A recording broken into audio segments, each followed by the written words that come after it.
रात का समय था। पूरे घर में अजीब सी खामोशी छाई हुई थी।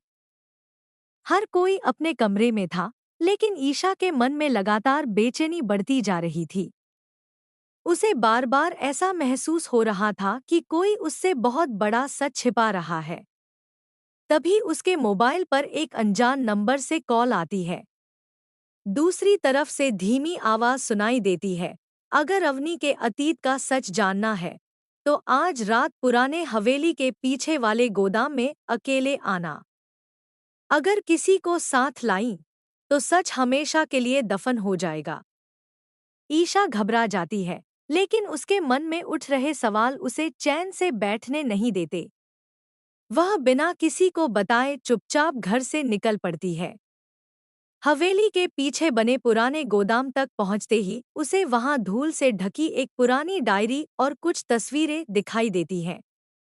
जैसे ही वह तस्वीरों को उठाती है, उसके पैरों तले जमीन खिसक जाती है।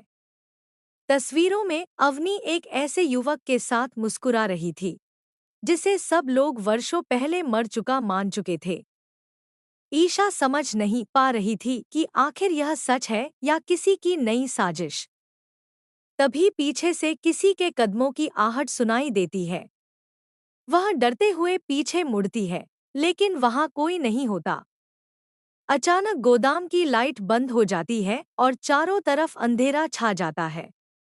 उसी अंधेरे में फिर वही रहस्यमयी आवाज गूंजती है, सिर्फ तस्वीरें देखकर किसी पर भरोसा मत करना। असली कहानी अभी बाकी है। डरी हुई ईशा किसी तरह घर लौट आती है, लेकिन पूरी रात उसे नींद नहीं आती। अगली सुबह वह अवनी के व्यवहार को ध्यान से देखने लगती है। उसे महसूस होता है कि अवनी किसी बात को लेकर बहुत परेशान है। बार बार उसका फोन बजता है, लेकिन वह सबके सामने कॉल काट देती है। यह देखकर ईशा का शक और गहरा हो जाता है।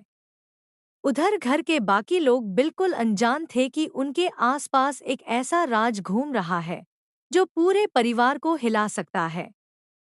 शाम होते ही अवनी किसी बहाने घर से बाहर निकलती है।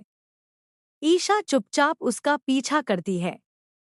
अवनी शहर के बाहर बने एक पुराने मंदिर के पास पहुंचती है, जहां पहले से एक रहस्यमयी शख्स उसका इंतजार कर रहा होता है। उस आदमी का चेहरा नकाब से ढका हुआ था। वह अवनी को एक लिफाफा देता है और कहता है, अब सच ज्यादा दिन तक छिप नहीं पाएगा।